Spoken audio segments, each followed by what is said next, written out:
ತುಂಬ ಫ್ಯಾಸಿನೇಟಿಂಗ್ ಅನ್ಸುತ್ತೆ. ಅಂದರೆ ಎಲ್ರಿಗೂ ಯೂಟ್ಯೂಬರ್ ಆಗಬೇಕು ಅಂತ ಅನ್ಸುತ್ತೆ. ನಿಮ್ಮ ಜರ್ನಿನೋ ಅಥವಾ ನಿಮ್ಮ ಅಣ್ಣನ ಜರ್ನಿನೋ ಅಥವಾ ನಿಮ್ಮ ಕುಟುಂಬದ ಜರ್ನಿನೋ ನೋಡಿದಾಗ ಎಲ್ರಿಗೂ ಯೂಟ್ಯೂಬರ್ ನಾನು ಆಗ್ಬಿಡ್ತೀನಿ, ಓವರ್ ನೈಟ್ ನನಗೂ ಲಕ್ಷಾಂತರ ರೂಪಾಯಿ ಬಂದ್ಬಿಡುತ್ತೆ, ನಾನು ಒಳ್ಳೆ ಕಾರು BMW ನಾನು ತಗೊಂಡ್ಬಿಡ್ತೀನಿ ಅಂತ ಅನ್ಸುತ್ತೆ. ಅಷ್ಟು ಸುಲಭನ ಇದೆಯಾ ಯೂಟ್ಯೂಬಲ್ಲಿ? ಇಲ್ಲ, ಇವಾಗ ನೋಡಿ, ನಮ್ಮ ಸ್ಟೂಡೆಂಟು ಬರ್ತಾರೆ. ಸೊ ಸರ್ 1 ತಿಂಗಳಾಯಿತು ವ್ಯೂಸೇ ಬರ್ತಿಲ್ಲ, 1 ತಿಂಗಳಾಯ್ತು ದುಡ್ಡೇ ಬರ್ತಿಲ್ಲ ಅಂತಾರೆ. ನಮ್ಮ ಹಿಸ್ಟ್ರಿ ಇದು ನಾವು ಅವ್ರಿಗೆ ಹೇಳೇ ಇರಲ್ಲ. ಯಾಕಂತಂದರೆ ಅಷ್ಟೊಂದು ನಮಗೂ ಟೈಮ್ ಇರಲ್ಲ ಅವರಿಗೆಲ್ಲ ಹೇಳಬೇಕು ಅಂತಂದರೆ. ಸೊ ಹಾಗಾಗಿ ಯೂಟ್ಯೂಬ್ ಅನ್ನೋದು ನಿಮಗೆ ತುಂಬ ಪೇಷನ್ಸ್ ಟೆಸ್ಟ್ ಮಾಡುತ್ತೆ. ಇನ್ನೊಂದು ನಿಮಗೆ ಯಾರೋ ಸಪೋರ್ಟ್ ಮಾಡೋರಿದ್ರು. ಈಗ ನಾವು 10-11 ವರ್ಷ 12 ವರ್ಷ ಎಕ್ಸ್ಪೀರಿಯೆನ್ಸು. ಸೊ ಈಗ ನಾನು ಹೇಳ್ಕೊಟ್ರೆ ನಿಮ್ಗೆ ಒಂಡೇದಲ್ಲಿ ಅರ್ಥ ಆಗಿಬಿಡುತ್ತೆ. ಬಟ್ ನೀವು ಮಾಡಬೇಕಲ್ಲ, ದಿನಾಲೂ ಮಾಡಬೇಕದು. ಸೊ ಇವಾಗ ನಾವು ಫಸ್ಟು 3 ಇಯರ್ಸಲ್ಲಿ ನಾನು 450 ವೀಡಿಯೋ ಡಿಲೀಟ್ ಮಾಡಿರೋದು. ಸುಮ್ಮನೆ ಮಾಡ್ತಿದ್ದೆವು, ಹೆಂಗೆ ಮಾಡೋದಂತ ಗೊತ್ತಿರ್ತಿದ್ದಿಲ್ಲ, ಸುಮ್ಮನೆ ಮಾಡೋದು. 450 ಡಿಲೀಟು. ಬಟ್ ನಾನು ವೀಡಿಯೋ ಮಾಡೋದೇ ಎಲ್ಲ ರಾತ್ರಿ ಆಲ್ಮೋಸ್ಟ್ 11 ಗಂಟೆ 12 ಗಂಟೆ. ಎಲ್ಲರೂ ಅವರು ಯಾರ್ದೋ ಫೋನ್ ತೊಗೊಂಡು ಮಾಡಬೇಕು ಆ ಟೈಮಲ್ಲಿ. ನಮಗೂ ಒಂದೊಂದು ಟೈಮ್ ಅನ್ಸೋದು, ಯಾವನಪ್ಪ ಕಷ್ಟಪಡ್ತಾನೆ, ಅಲ್ಲಿ ವರ್ಕ್ ಮಾಡಬೇಕು, ಇಲ್ಲಿ ವರ್ಕ್ ಮಾಡಬೇಕು. ಏನು ದುಡ್ಡು ಬಂದರೆ ನಿಮ್ಗೆ ಅದು ಅನ್ಸಲ್ಲದು. ದುಡ್ಡು ಬರೋಕ್ಕೆ ಸುಮಾರು ವರ್ಷ ತೊಗೊಂಡಿದೆ. ಸೊ ನಮ್ಮ ಅಣ್ಣ ಇಲ್ಲ ನೀನು ಮಾಡು ದುಡ್ಡು ಬರುತ್ತೆ ಅನ್ನೋರು. ಆಮೇಲೆ ನಾನು ಅವಾಗ ಜಯನಗರ್ 3rd ಬ್ಲಾಕಿಂದ ಕೋರಮಂಗಲ 8th ಬ್ಲಾಕ್ಗೆ ದಿನಾಲು ನಡ್ಕೊಂಡು ಹೋಗ್ತೀವಿ, 14 ಕಿಲೋಮೀಟ್ರ್ ಅಪ್ ಆ್ಯಂಡ್ ಡೌನು ಆಫೀಸ್ಗೆ ಹೋಗ್ಬೇಕಂದ್ರೆ.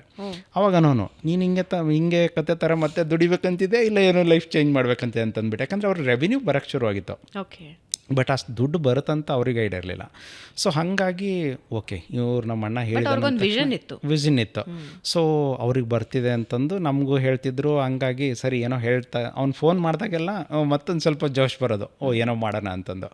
ಸೊ ಫೈನಲ್ ಆಗಿ ಮಾಡ್ತಾ ಆಮೇಲೆ ಗೊತ್ತಾಗಿರೋದು ನಂದು ಯಾವಾಗ ಸ್ಯಾಲ್ರಿನ ಬೀಟ್ ಮಾಡ್ತಾವಾಗ.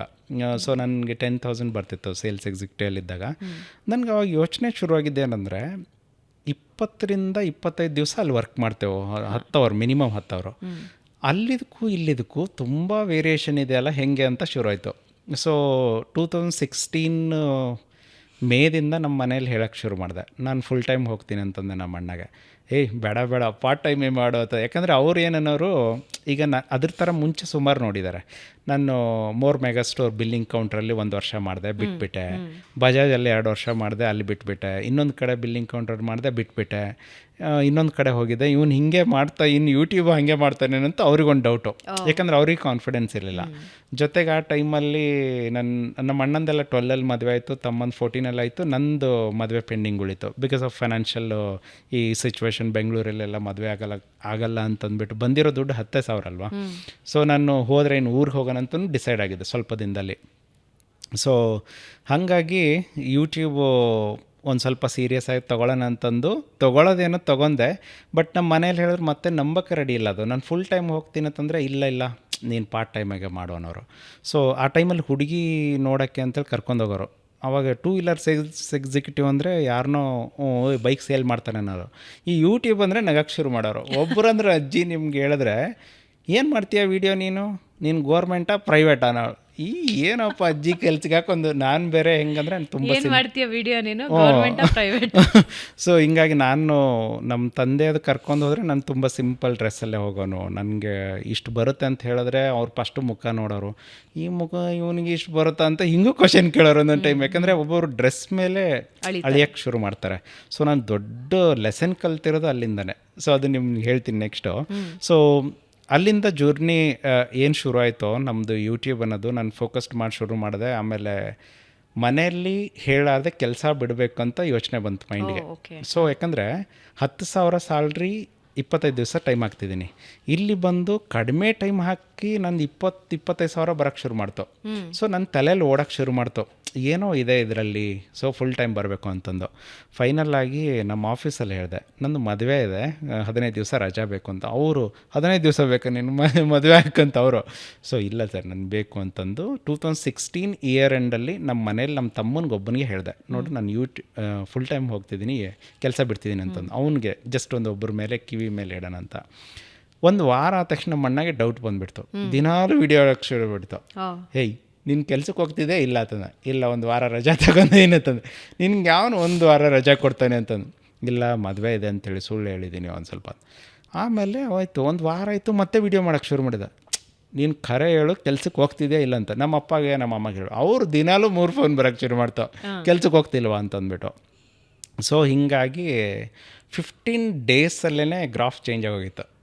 15 ಡೇಸ್ಗೆ 15 ವೀಡಿಯೋಸ್ ಅಪ್ಲೋಡ್ ಮಾಡಿಬಿಟ್ಟಿದ್ದೆ ನಾನು ಆಲ್ಮೋಸ್ಟ್ ಅಲ್ಲ. ಯಾಕಂದರೆ ಮೈಂಡಲ್ಲಿ ಕುತ್ಕೊಂಡ್ಬಿಟ್ಟಿದೆ. ಯಾಕಂದರೆ ಅದಕ್ಕೆ ವೀಡಿಯೋ ಮಾಡಬೇಕಂದ್ರೆ ನಮಗೆ ಬ್ರೈಟ್ ಬೇಕು, ಇಲ್ಲ ಕ್ವಾಲಿಟಿ ಕ್ಯಾಮ್ರಾ ಬೇಕು, ಆಮೇಲೆ ಏನೋ ಸ್ವಲ್ಪ ಯೋಚನೆ ಮಾಡೋಕ್ಕೆ ಟೈಮ್ ಬೇಕು. ಹಾಗಾಗಿ ನಾನು ಏನೋ ಒಂದು ಡಿಸೈಡ್ ಮಾಡೋಣ, ಒಂದು 15 ದಿವಸ ಇಲ್ಲ ನನಗೆ ಯೂಟ್ಯೂಬ್ ವರ್ಕ್ ಆಗಿಲ್ಲ ಅಂದರೆ ಎಲ್ಲೇ ಹೋದರೂ 10,000 ಸ್ಯಾಲ್ರಿ ಬರುತ್ತೆ ಅಂತ ಕಾನ್ಫಿಡೆನ್ಸ್ ಬೇರೆ ಐತೆ ನನಗೆ. ಸೊ ವಿತಿನ್ 15 ಡೇಸಲ್ಲಿ ನಮ್ಮ ಅಣ್ಣನ ಕಾಲು ಸ್ಲೋ ಡೌನ್ ಆಯಿತು.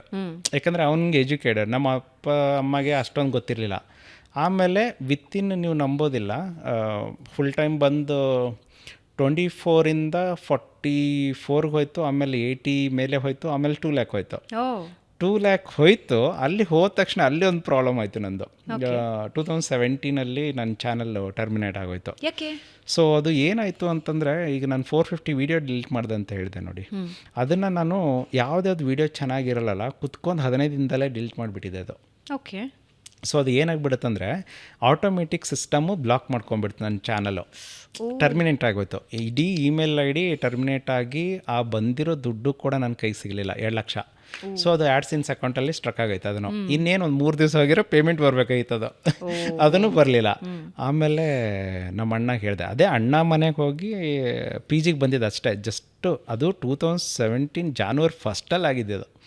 ಹೊಸ ವರ್ಷಕ್ಕಿಂತ. Sorry to interrupt. ಈಗ ಯಾರೋ ಒಬ್ರು ಯೂಟ್ಯೂಬ್ ಚಾನೆಲ್ ಮಾಡಿದ್ದಾರೆ, ಒಂದಷ್ಟು ಪೋಸ್ಟ್ ಮಾಡಿದ್ದಾರೆ ಆಲ್ರೆಡಿ, ಅದನ್ನ ಡಿಲೀಟ್ ಮಾಡೋ ಹಾಗಿಲ್ವಾ? ಇಲ್ಲ, ಅಂದರೆ ಸಡನ್ನಾಗಿ ಮಾಡಬಾರ್ದು. ನಾನು 450 ವೀಡಿಯೋಸು 15 ಡೇಸಲ್ಲೇ ಮಾಡಿರೋದು. ಏನಕ್ಕಂದರೆ ಈಗ ಯಾರೋ ಹ್ಯಾಕ್ ಮಾಡ್ಕೊಂಡಾಗ ಮೇ ಬಿ ಸಡನ್ ಚೇಂಜಸ್ ಮಾಡ್ತಾರೆ, ಅದು ಆಟೋಮೆಟಿಕ್ ಸಿಸ್ಟಮ್ ಬ್ಲಾಕ್ ಮಾಡ್ಕೊಂಡಿರೋದು. ಬಟ್ ಏನಂತ ಪರ್ಟಿಕ್ಯುಲರ್ ರೀಸನ್ ನಮಗೂ ಗೊತ್ತಿರಲಿಲ್ಲ, ಏನು ಬ್ಲಾಕ್ ಆಯಿತು ಅಂತ. ಆಮೇಲೆ ನಮ್ಮ ಅಣ್ಣ ಫೋನ್ ಮಾಡಿದೆ. ನಮ್ಮ ಅಣ್ಣ ಬೇರೆ ಫಸ್ಟು ಬೈದಿದ್ದ ನನಗೆ. ನಾನು 2 ಚಾನಲ್ ಕ್ರಿಯೇಟ್ ಮಾಡಿಬಿಟ್ಟಿದ್ದೆ ತಿಳ್ಕೊಂಡಾದ ತಕ್ಷಣ. ಮೇಕ್ ಯುವರ್ ಓನ್ ಕ್ರಿಯೇಷನ್ ಅಂಥೇಳಿ 16 ಕ್ರಿಯೇಟ್ ಮಾಡಿದ್ದು. ನಮ್ಮ ಅಣ್ಣ ಕ್ರಿಯೇಟ್ ಮಾಡಿದ್ದು ದತ್ತಾಬೇನೂರು ಕ್ರಿಯೇಷನ್ ಅಂಥೇಳಿ. ಅವ್ನು ಬೈತಿದ್ದ ಮೊದಲೇ, ನೀನು ಒಂದೇ ಕಂಟೆಂಟ್ 2 ಚಾನಲ್ ಹಾಕ್ತಿದ್ದೆ ಅಂತಂದ್ಬಿಟ್ಟು. ಸೊ ಏನಪ್ಪ ಹಿಂಗಂದು ನಾನು ಏನೋ ಟ್ರೈ ಮಾಡೋಣ ಅಂತಂದ್ಬಿಟ್ಟು ನಮ್ಮ ಮನೇಲಿ ಹೈಯೆಸ್ಟ್ ಮಿಸ್ಟೇಕ್ ಮಾಡಿರೋ ನಾನು ಯೂಟ್ಯೂಬ್. ಆಮೇಲೆ ನಮ್ಮ ಅಣ್ಣ ಹೇಳಿದೆ ಮಿಸ್ಟೇಕ್ಸು. ಸೊ ಅದು ಇವಾಗ ನೋಡಿ, ಇದು ನಮ್ಮ ಅಣ್ಣ ಹೇಳಿದೆ ಟರ್ಮಿನೇಟ್ ಆಗಿದೆ ಅಂತ. ನಮ್ಮ ಅಣ್ಣ ಇರು ಚೆಕ್ ಮಾಡೋಣ ಅಂತಂದ. 1 ವಾರ ಆದ ತಕ್ಷಣ ಹೇಳ್ದ, ಬಿಡು ನೀನು ಮರ್ತು ಬಿಡು, ನಿನ್ನ ಚಾನಲ್ ಬರಲ್ಲ, ಹೋಗು ಮುಚ್ಕೊಂಡು ಕೆಲಸಕ್ಕೆ ಅಂತ. ನಾನು ಹೆಂಗಾಯ್ತು ಅಂದರೆ, 10,000 ಸ್ಯಾಲ್ರಿ ಬರೋನಿಗೆ ಕಣ್ಣಿಗೆ 2 ಲಕ್ಷ ಕಣ್ಣಿಗೆ ಬಂದು ದುಡ್ಡೇ ಬರಲಿಲ್ಲ ಅಂತ ತುಂಬ ಬೇಜಾರಾಗೋಯ್ತು. ಹೌದು, ನೀವು ನಿಜವಾಗ್ಲೂ ನನ್ನ ಅವಾಗ ರಿಯಲ್ ಸಿಚುವೇಶನ್ ನೋಡಿದ್ರೆ ಆಲ್ಮೋಸ್ಟ್ ತಿನ್ನೋದು ಮಲ್ಕೊಳ್ಳೋದು, ದಿನಾಲೂ ವಿಡಿಯೋ ಮಾಡೋದು ನನ್ನನ್ನು ನೋಡೋರು ಎಲ್ಲರೂ ಕೂಡ ಅವಾಗ ಹಂಗಾಗೋಯ್ತು. ಸೊ ಒಂಥರ ಮೆಂಟಲಿ ಹೆಂಗಾಯ್ತು ಅಂದರೆ, ಒಂದು ದಿವಸ ಟೀ ಕುಡಿಯೋಕ್ಕಂತ ಹೋಗ್ತಿದ್ದೆ, ರೋಡ್ ಮೇಲೆ ಯಾವಾಗಲೂ ಹಿಂಗೆ ಕ್ರಾಸ್ ಆಗೋನು. ಆಲ್ಮೋಸ್ಟ್ ನಾನು ಸೆಂಟ್ರಿಂದ ಹೋಗ್ತಿದ್ದೆ, ಏನೋ ಗೊತ್ತಿಲ್ಲ, ಒಬ್ಬರು 2 ವೀಲರ್ ಅವರು, ಹಲೋ ಹೀರೋ ಏನು ಸೆಂಟ್ರ್ ರೋಡಲ್ಲಿ ಹೋಗ್ತಿದ್ದೆ, ಸೈಡಿಗೆ ಹೋಗೋತಂದು ನನ್ನ ನೆನಪಾಗೋಯ್ತದು. ಅಂದರೆ ಅವ್ರು ಅಷ್ಟೊಂದು ಇದುವಾಗಿಬಿಟ್ಟಿದ್ದೆ ನಾನು. ಯಾಕಂದರೆ 10,000 ಸ್ಯಾಲ್ರಿಗೆ 2 ಲಕ್ಷ ತಿಂಗಳಿಗೆ ತುಂಬ ಡಿಫ್ರೆನ್ಸ್ ಬರುತ್ತೆ. ಸೊ ಹಾಗಾಗಿ ತುಂಬ ಡಿಮೋಟಿವೇಟ್ ಆಗಿ, ಬಟ್ ಇವತ್ತು ಬರುತ್ತೆ ಚಾನಲ್, ಅವತ್ತು ಬರುತ್ತೆ ಅಂತ ನಮ್ಮ ಅಣ್ಣನೂ ಚೆಕ್ ಮಾಡಿದ್ರು. ಹಿಂಗೆ ಆಗಿ ಇನ್ನು ಬರಲ್ಲ ಅಂತಲೂ ಡಿಸೈಡ್ ಆಗಿ ಮಾರ್ಚ್ಗೆ ಕೆಲ್ಸಕ್ಕೆ ರೆಡಿ ಆಗಿಬಿಟ್ಟೆ. ಫೋನ್ ಮಾಡಿದ್ದೆ ಆ ಓನರ್ಗೆ, 2 ವೀಲರ್ ಶೋರೂಮ್ ಓನರ್ಗೆ, ಯಮಾದಲ್ಲಿರೋರು. ಅವರು ಫೋನ್ ಎದ್ದ ತಕ್ಷಣ ಬೈಯಕ್ಕೆ ಶುರು ಮಾಡಿದ್ರು. ಫಸ್ಟು, ನೀನು ಮದುವೆ ಆಗೋಕ್ಕೆ ಇಷ್ಟು ತಿಂಗಳುಗಳು ಬೇಕಾ ನಿನಗೆ, ಹಂಗೆ ಹಿಂಗೆ ಅಂತ ಏನೇನೋ ಸುಳ್ಳು ಹೇಳಿ ಫೈನಲ್ಲಾಗಿ ಹೋಗಿ ಕೆಲಸ ಮಾಡೋತಂದರು. ಸೊ ಪಿ ಜಿ ಊಟನೇ ತೊಗೊಂಡೋಗ್ಬೇಕು, ಯಾಕಂದ್ರೆ ದುಡ್ಡು ಅಲ್ಲೇ ಇತ್ತಲ್ಲ. ಸೊ ಹಿಂಗಾಗಿ ಒಂದು ಟಿಫಿನ್ ಬಾಕ್ಸ್ ತೊಗೊಂಡು PG ಫುಡ್ಡನ್ನು ಕಟ್ಕೊಂಡು ಮಧ್ಯಾಹ್ನ ಹೊರಗಡೆ ಹೋಗಿ ಊಟ ಮಾಡೋಣ ಅಂದ್ರೆ ಅದನ್ನೂ ಪ್ರಾಬ್ಲಮ್ಮು. ಸೊ ಹೀಗೆ ಹೋಗ್ತಾ ಹೋಗ್ತಾ 1 ವಾರ ಆದ ತಕ್ಷಣ ಚಾನಲ್ಲು ಯೂಟ್ಯೂಬಲ್ಲಿ ಕಾಣಿಸ್ಬಿಡ್ತು ನನಗೆ. ಮತ್ತೆ ಸಡನ್ನಾಗಿ ಏನು ಓನರ್ ಸ್ಯಾಲ್ರಿ ಕೊಟ್ಟಿಲ್ಲ ಅಂದ್ರೆ ಪರವಾಗಿಲ್ಲ ಅಂತೇಳಿ ಬಂದು ನಮ್ಮ ಅಣ್ಣಗೆ ಹೇಳಿದೆ. ಅಷ್ಟೊತ್ತಿಗೆ ಅದು ಮಲ್ಟಿಪಲ್ ಟೈಮ್ಸ್ ನಮ್ಗೆ ಕ್ವಶನ್ ಬರೋದು, why do you think your channel got terminate ಅಂತಂದ್ಬಿಟ್ಟು. ಸೊ ನಾವು ಏನೋ ಒಂದು ಹೇಳೋದು, ಹಿಂಗಾಗಿರಬೇಕು ಹಂಗಾಗಿರಬೇಕು, ನಮ್ಮ ಅಣ್ಣ 2 ಚಾನಲ್ ಮಾಡಿದೆಯಲ್ಲ ಅದಕ್ಕಾಗಿರ್ಬೇಕು, ಅದನ್ನು ಮೆಸೇಜ್ ಮಾಡೋದು. ಇಲ್ಲ ಏನೋ ಒಂದು ಡೌಟ್ ಬಂದುಬಿಟ್ಟು ಹಿಂಗೆ ಇರಬೇಕು ಅಂದ್ರೆ, ಈಗ ನಮ್ಮ ಮನೇಲಿ ಹೆಂಗಂದ್ರೆ ಮಾಟ ಬಂತ ಇವು ಈಗ ಜಾಸ್ತಿ ಅರ್ನ್ ಮಾಡ್ತಿದ್ದಲ್ಲ ಯಾರಿಗೂ ಮಾಟ ಮಂತ್ರ ಮಾಡಿಸ್ಬಿಡ್ತಾರೆ. ಹಿಂಗೆ ಅಂತಂದ್ರೆ ಅದನ್ನ ಹೆಂಗಪ್ಪ ಹಾಕೋದಂತ ಹಿಂಗೆ ಅನ್ನೋದು ಅದನ್ನು. ಸೊ ಫೈನಲ್ ಆಗಿ ಬಟ್ ರೀಸನ್ ಆಗಿದ್ದಾನೆ. ಸೊ ಅದು ಸಡನ್ ಆಗಿ ಓವರ್ ಚೇಂಜಸ್ ಮಾಡೋದಾಗಿರ್ಬೋದು, ಓವರ್ ಡಿಲೀಟ್ ಮಾಡೋದಾಗಿರ್ಬೋದು, ಆ ಥರ ಮಾಡಿದಾಗ ಆಟೋಮೆಟಿಕ್ ಸಿಸ್ಟಮನ್ನು ಹ್ಯಾಂಡಲ್ ಮಾಡುತ್ತೆ. ಆಮೇಲೆ ಹ್ಯೂಮನ್ ರಿವ್ಯೂ ಮಾಡಬೇಕದು. ನಾವು ಮೆಸೇಜ್ ಮಾಡ್ತೇವಲ್ಲ, ಅವರು ಹೋಗಲಿ ಈ ಚಾನಲಲ್ಲಿ ಏನೂ ಪ್ರಾಬ್ಲಮ್ ಇಲ್ಲ ಅಂತಂದ್ಬಿಟ್ಟು ಅವರು ರಿಮೂವ್ ಅಂದರೆ ರೀಆಕ್ಟಿವೇಟ್ ಮಾಡೋಕ್ಕೆ ಅವ್ರು ಯಾವುದೋ ರಿಪ್ಲೈನೇ ಮಾಡಲ್ಲ, ಇಂಥ ದಿವಸ ಬರುತ್ತೆ ಅಂತಂದು. ಬಟ್ ನನಗೊಂದು ಲೇಡಿ ವಿಡಿಯೋ ಸಿಕ್ಕಿತ್ತು ಯೂಟ್ಯೂಬಲ್ಲಿ. ಸೊ ನಿಮ್ಮ ಚಾನಲಲ್ಲಿ ಏನೂ ಇಶ್ಯೂ ಇಲ್ಲ ಅಂದರೆ ರಿಟರ್ನ್ ಮಾಡ್ತಾರೆ, ಬಟ್ ಟೈಮ್ ತೊಗೋಬೋದು, ಒಂದು 3 to 6 months ಟೈಮ್ ತೊಗೋಬೋದು ತಂದರು. ಸೊ ನಾನು ಅಂದ್ಕೊಂಡೆ, ನಮ್ಮ ಅಣ್ಣ ಹೇಳಿದ ತಕ್ಷಣ ಅಂದ್ಕೊಂಡೆ ಏನು ಬರಲ್ಲ ಅಂತೇಳಿ ಎಲ್ಲನೂ ಆಗಿ ಹೊಸ ಚಾನಲ್ಗಳು ಕ್ರಿಯೇಟ್ ಮಾಡ್ಕೊಂಡು ಅಲ್ಲಿ ಟುಸ್ಕೊಂತ ಹೋಗ್ಬಿಡ್ತದೋ. ಸೊ ಆಮೇಲೆ ಯಾವಾಗ ಚಾನಲ್ ಬಂತೋ ಫಸ್ಟ್ ಬಂದು ಕುತ್ಕೊಂಡ್ಬಿಟ್ಟೆ ಟೇಬಲ್ ಮುಂದೆ. ಸೊ ಇವಾಗ ನೆಕ್ಸ್ಟ್ ಏನು ಬಂದಿದೆ ಇನ್ನು ಫುಲ್ ಫೋಕಸ್ಡಾಗಿ ಮಾಡಬೇಕು ಅಂತಂದ್ಬಿಟ್ಟು, ಸೊ ಅಲ್ಲಿಂದ ಮತ್ತೆ ಜರ್ನಿ ನಾನ್ ಸ್ಟಾಪು ಸ್ಟಾರ್ಟ್ ಆಗೋಯ್ತು. ಸೊ ಅಲ್ಲಿಂದ ಏನಾಗಿತ್ತು ಅಂದರೆ ನನ್ನ ಚಾನಲ್ ಟರ್ಮಿನೇಟ್ ಆದಾಗ ಕಂಪ್ಲೀಟ್ ಝೀರೋ, ವ್ಯೂಸ್ ಎಲ್ಲ ಕಂಪ್ಲೀಟ್ ಝೀರೋ ಆಗಿಬಿಟ್ಟಿತ್ತು. Okay, full zero. ಯಾಕಂದ್ರೆ 2 months ಟೈಮು. ನನ್ನ ಟೈಮಲ್ಲಿ ನನ್ನ ಕಾಂಪಿಟೇಟ್ರು ಒಂದು 5-6 ಜನ ಇದ್ದರು, ಅವರು ಎದ್ಬಿಟ್ರು ಆ ಟೈಮಲ್ಲಿ. ಯಾಕಂದರೆ ನನ್ನ ಕಾಂಪಿಟೇಟ್ರಿಗೆ ಇರೋದೇ 3-4 ಜನ ಇದ್ದವಾಗ ಅಷ್ಟೇ. ಸೊ ಅವ್ರ ಚಾನಲ್ ಸಖತ್ ಗ್ರೋತ್ ಐತೆ. ಯಾವಾಗ ನನಗೊಂದು ಮತ್ತೆ 3 ತಿಂಗಳು ಟೈಮ್ ತೊಗೊಳ್ತು ರೀಪಿಕಪ್ ಆಗೋಕ್ಕೆ. ಬಟ್ ಅಲ್ಲಿಂದ ಆವ್ರೇಜ್ ಪರ್ ಮಂತು 2 lakh ಅಂತ ಸ್ಟಾರ್ಟ್ ಆಯಿತು. 17 to 18, 19